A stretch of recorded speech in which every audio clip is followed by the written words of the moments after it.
America के इतिहास का सबसे बड़ा आतंकी हमला सितंबर 11 यानी 9/11 11 सितंबर 2001 अमेरिका में सुबह 7 से 9 बजे तक एक के बाद एक 4 प्लेन हाईजैक होते हैं। इन्हें अलकायदा के आतंकियों ने वर्ल्ड ट्रेड सेंटर में फिर क्रैश करा दिया, जिसमें 3000 लोगों की जान गई। आतंकी संगठन अलकायदा ने इसकी जिम्मेदारी ली, जिसका मास्टरमाइंड था ओसामा बिन लादेन। आज अचानक इसकी बात इसलिए क्योंकि दूसरे देश में घुसकर दुश्मनों को मारने वाला अमेरिका भारत से आखिर एक आतंकी को लेकर क्यों टकरा रहा है। 18 सितंबर को कनाडा के प्रधानमंत्री जस्टिन ट्रूडो ने अपनी संसद में कहा, हमारे नागरिक और सिख एक्टिविस्ट हरदीप सिंह निज्जर की हत्या में भारत सरकार का हाथ था। इस आरोप के 2 महीने बाद ही ब्रिटिश अखबार फाइनेंशियल टाइम्स में एक रिपोर्ट छपती है, जिसमें दावा किया जाता है कि अमेरिका ने भारत पर उसके नागरिक गुरमंत सिंह पन्नू को मरवाने की साजिश रचने का आरोप लगाया है। अमेरिका ने भारत को डिप्लोमेटिक वार्निंग भी दी है। पन्नू के पास अमेरिका और कनाडा दोनों देशों की दोहरी नागरिकता है। दोनों देशों के लिए पन्नू एक सिख एक्टिविस्ट है, जबकि भारत ने इसे 1 जुलाई 2020 को आतंकी घोषित कर दिया था।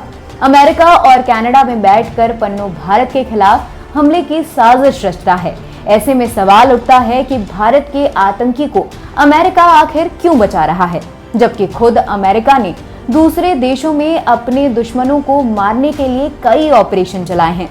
सद्दाम हुसैन से लेकर ओसामा बिन लादेन तक जिन आतंकी ने भी अमेरिका की तरफ नजर उठाकर देखी है, उसे अमेरिका ने तबाह कर दिया और करारा जवाब दिया। अब वापस ओसामा बिन लादेन पर आते हैं, क्योंकि अमेरिका अपने दुश्मनों को कैसे खत्म करता है, इसे समझने के लिए ये एक बेस्ट एग्जाम्पल है। वर्ल्ड ट्रेड सेंटर के हमले के बाद यानी 14 सितंबर को अमेरिकी राष्ट्रपति जॉर्ज बुश ने बदला लेने का वादा किया। वो हमले में ढही इमारत पर खड़े होकर कहते हैं, हमले के जिम्मेदार लोगों को जल्द ही अमेरिका से जवाब मिलेगा। आतंकी हमले के बाद CIA लगातार अलकायदा सरगना लादेन को खोजने में जुट गई। साल 2005 में अमेरिका को लादेन के डाकिये की जानकारी मिली। जुलाई 2010 में अमेरिका की रक्षा एजेंसी ने लादेन के डाकिये को सैटेलाइट फोन लोकेशन के जरिए ट्रैक किया। इससे पता चला कि लादेन पाकिस्तान के एबटाबाद इलाके में रहता है। डाकिये के जरिए लादेन के घर का पता भी चल गया। 2 मई 2011 समय 1:51 अमेरिकी ब्लैक हॉक हेलीकॉप्टर्स ने 25 नेवी सील कमांडोज के साथ अफगानिस्तान से उड़ान भरी। ये 3:30 पर एबटाबाद में उतरे। अमेरिकी सेना लादेन के घर में घुसी। ओसामा की पत्नी उसे बचाने के लिए ढाल बनकर खड़ी हो गई। ये एक ऐसी घटना थी, लेकिन ये एक एग्जाम्पल थी। अब वापस इस सवाल पर आते हैं कि पन्नू को आखिर अमेरिका क्यों बचा रहा है। एक्सपर्ट्स के मुताबिक पन्नू कनाडा और अमेरिका में कई गैंग्स ऑपरेट करता है, जो आपस में एक दूसरे के खिलाफ काम करती है। ऐसा हो सकता है कि पन्नू पर हमले में भारत का कोई रोल ना हो और किसी गैंग के लिए अपराध का इल्जाम भारत पर लगा हो। पन्नू को बचाने के पीछे इसकी 2 वजहें हो सकती हैं। इसकी पहली वजह यह हो सकती है कि अमेरिका खुद दूसरे देशों में ऑपरेशन चलाकर अपने दुश्मनों को मारता है।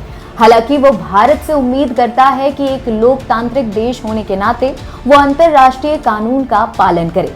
यही वजह है कि अमेरिका ने पन्नू को बचाने की कोशिश की है और भारत को डिप्लोमेटिक वार्निंग दी है।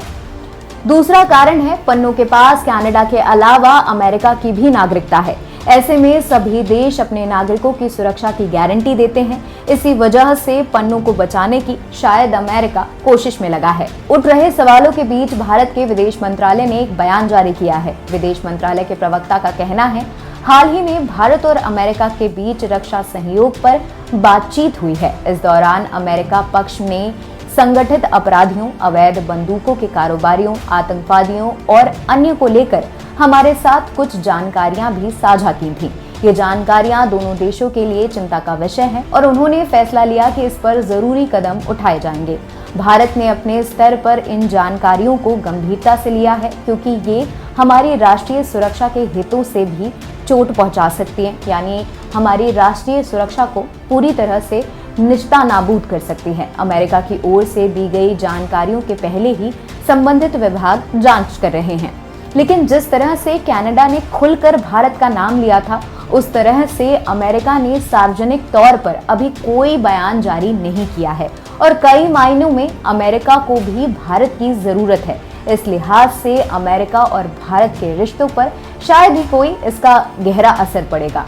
और भी ऐसी खबरों के लिए जुड़े रहें एनबीटी ऑनलाइन के साथ।